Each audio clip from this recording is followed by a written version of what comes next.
What's going on, guys? My name is Corrupt, and welcome back to another episode of Identify That Base. This episode, we're going to be going over Town Hall 11 this time with the Pekka Bobat attack strategy.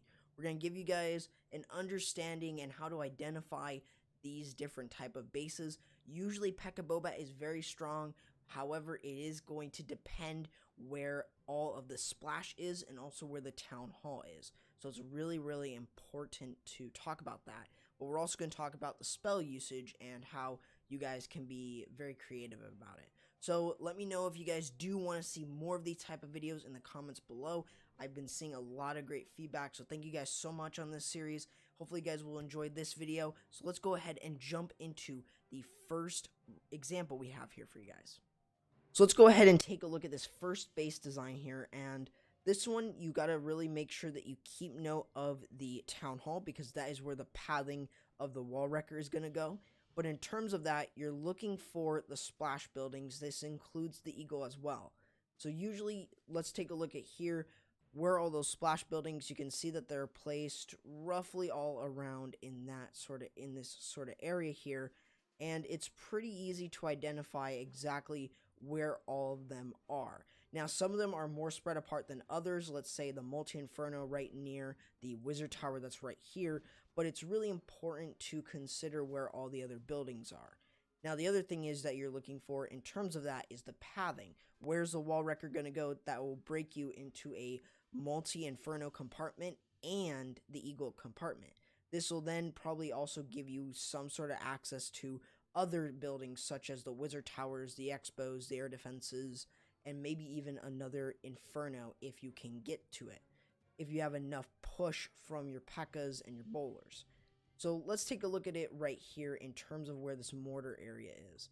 You'll notice that right at this mortar area, it's pretty easy pathing because you know exactly where that town hall is, and in the pathing of that, you're going to be able to break into the multi-inferno compartment and break into the eagle compartment. Now, this is going to give you access to a lot more things. So if we take a look here, that eagle compartment gives you access to more parts of the base, including the heroes, the multi-inferno, and a few more wizard towers and 2 expos. So that's really not bad in terms of value. So you really want to make sure that you do that. Now, in this attack, it's going to be a queen walk. If you decide to bring an Electro Dragon, you might want to just, do a spam. So you might want to use an Electro Dragon on one side and then the king on the other with a Pekka to funnel him. And then make sure that Pekka will probably go in. Again, if it doesn't, that's completely fine. That's just one less Pekka. Sometimes you're mostly going to bring 4 to 5 Pekkas in terms of this attack.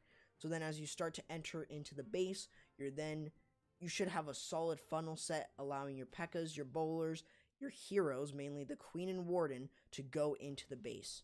And we'll explain a little bit more on the Warden's ability as we get through this first example.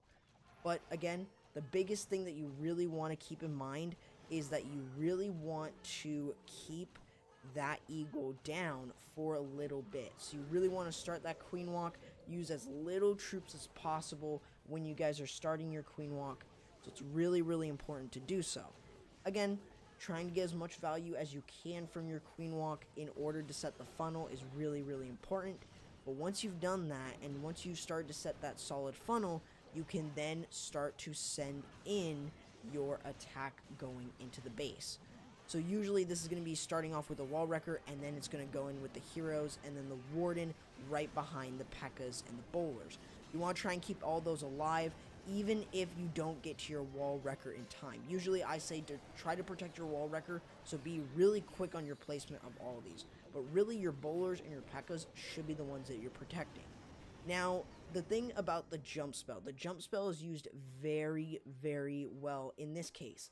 But the jump spell can be used especially if you know that you're not going to be able to protect the wall wrecker. So it's really important to keep this in mind when you guys are doing an attack like this, because again, jump is definitely very useful. Now, in terms of this attack, again, you've seen drag bat. You've seen it where people will drop their rage bats and freeze. In this case, this is a bat wave. So instead of dropping the bats in the base, you're dropping them on the outside to accumulate over time using the freeze spells to protect them as they go to each of those defenses. The biggest ones, though, to freeze up are the splash buildings. This is going to include those multi-infernos. Now, one other thing to keep in mind is the use of an ice golem. The ice golem can be used in order to use as a tank and also to use as a death freeze, so as an extra freeze in terms of this attack. So usually it's really good to bring more than just 2 freeze spells, because usually you are going to need those 3 freeze spells in the entire thing, because you really want to get down the that multi if you can, but also you really want to try and get those wizard towers down as well. So it's really, really important to kind of take a look at different base designs and see exactly what you're going to need. Are you going to need an ice golem? And if so, then that's great. The ice golem should be used if a good chunk of those wizard towers are on the outside and you can actually get their range to hit the ice golem and not be able to hit it. So let's go ahead and show you guys another example of exactly how you guys can use this attack. Now on this base design here, let's first take a look at where the town hall is. So it's going to be right on the opposite side. So let's kind of take a look at it. It's very awkward to enter into this base to get the key objectives, obviously, as I've stated before, which were the Eagle and the Multi-Inferno, along with some other splash. What's very difficult about this, and in terms of this base, is that it's pretty narrow, meaning that if you enter in from, let's say, this mortar side, it's not going to get you a lot of value compared to entering in from a top side, such as where this gold collector is. So you kind of want to really take a look at the different aspects of a base, and you want to see, all right, where can I enter in from? Now on this one, you'll notice there is an expo, or a lot of those expos are up top, so it does make it a bit more difficult to get through this area. That's why you have the Grand Warden's ability. In this case, the wall wrecker will not pop early, so that means that being quick with your placement, everything going in, protecting the wall wrecker with the Grand Warden's ability is really important. So as we first take a look, the main thing that you want to do is setting a funnel. Usually if you're able to set a funnel, if you see a badly placed army camp, then that is going to be really, really easy to be able to funnel through. Just because it's such a big structure that it's very easy to create a funnel if it's placed wrong. So you really want to make sure that you really try to keep this in mind. Now again, your funnel is going to be set, especially if you're not bringing a baby dragon to set a funnel. In this case, he decided not to because of where that air defense was placed, and probably where the other air defenses were placed as well. So using the Pekka and the party wizard or wizard there to set the funnel is really, really good instead of using a baby dragon. It's just identifying exactly what you would do in terms of setting the funnel. And then using the king on the opposite side, like I've talked about in the previous replay, to kind of create the funnel for the queen on the opposite side to then start to move in. You may want to use a rage spell if you know that your queen is going to have to fight through, so you're going to have to make sure that you're prepared for this. And again, dealing with the CC is another thing. If it's a damage CC, then you're going to have to deal with it with the queen. Other than that, you most likely won't have to deal with it too much with that queen. And again, you really want to make sure that you pop the Grand Warden's ability so that then the wall wrecker can get right up through. And you can see that the wall wrecker is still up. It is right there, almost going to break into that eagle compartment. Actually, it did break it in, but it's going to start moving through. However, you can see that it does still have quite a bit of life left in it. And plus, it is still going through the base, and it was protected by that Grand Warden's ability. So really something to keep in mind. Also remember, they are affected by the life aura, so it's really important to consider that as well. I might be wrong, so let me know in the comments below if I am. And again, dropping in the bat wave is really, really important with this. I really would not use this in terms of a bat bomb. Do a bat wave. Just do a bat wave. It's far easier, far safer, and it's just a much, much better way of doing your bat drops here, especially in a Pekka Bobat, instead of any other way. So it's a very, very simple way of doing so. And it's a very simple way to 3-star. It's just really identifying where you would enter in from and if you would start with a queen walk. The queen walk is very similar to how you would do a falcon attack. So let's go ahead and take a look at the last replay we have here for you guys for this video. So in this last example, we're going to kind of go in an overview. So we are going to be looking at the attack as it goes through. However, we're going to be giving you guys the understanding. So first of all, let's identify this base. So the reason that Matt hits this base with this attack is partially due to the fact that this was not a fresh hit. This was 100% a cleanup, I believe like twice or something. But in this attack, what you've got to make note of is the town hall. And then you also want to make sure that you notice where the eagle is and also where the multi-inferno is. In this case, these two were the easiest to get from this 3 o'clock side.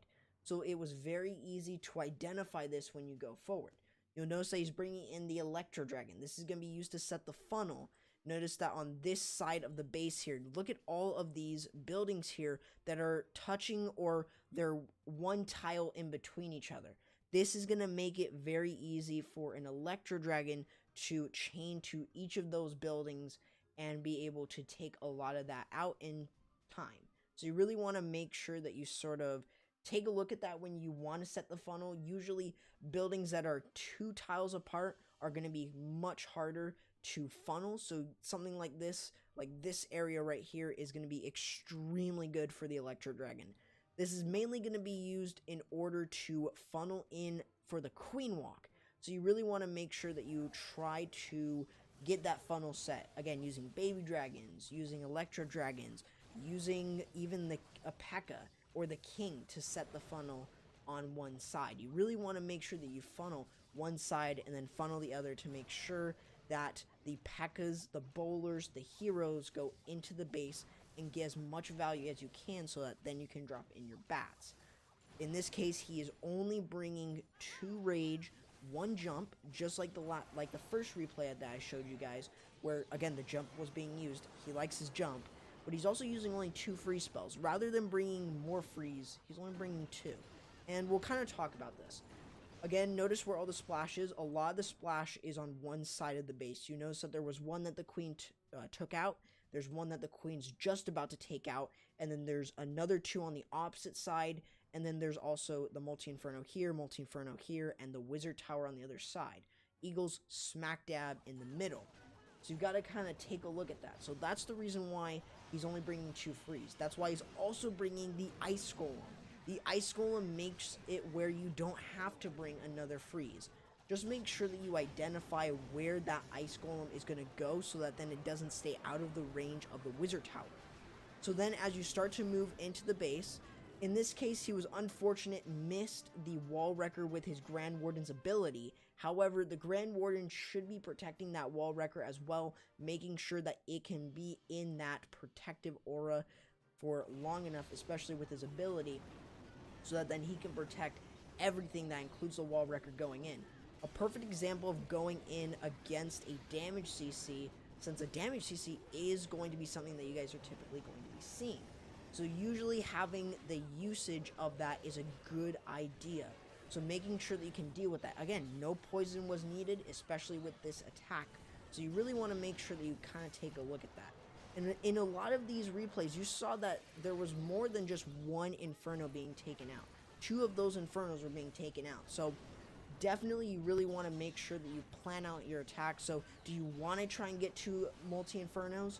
Maybe bring a jump. If not, then don't bring it. But again, it depends on how the multi-Infernos are placed in the base and all of that. And then you just go in with your Bat Wave, very, very simple. And then using the Ice Golem mainly to try and, freeze up defenses. But if you're using it too early, then you're not going to get any value from it. But make sure that you do have a free spell or 2 left in your army, especially if you know that there's nothing tanking for the splash building, especially the wizard tower. So you got to make sure that you guys really think that through when you guys are doing this attack. But that is going to do it, guys, for the video. Hopefully you guys did enjoy, and hopefully you guys did learn something from this. Let me know if you guys did. Leave a like, and also subscribe if you guys are new to the channel, and hit the notification bell so you guys don't miss any of these episodes.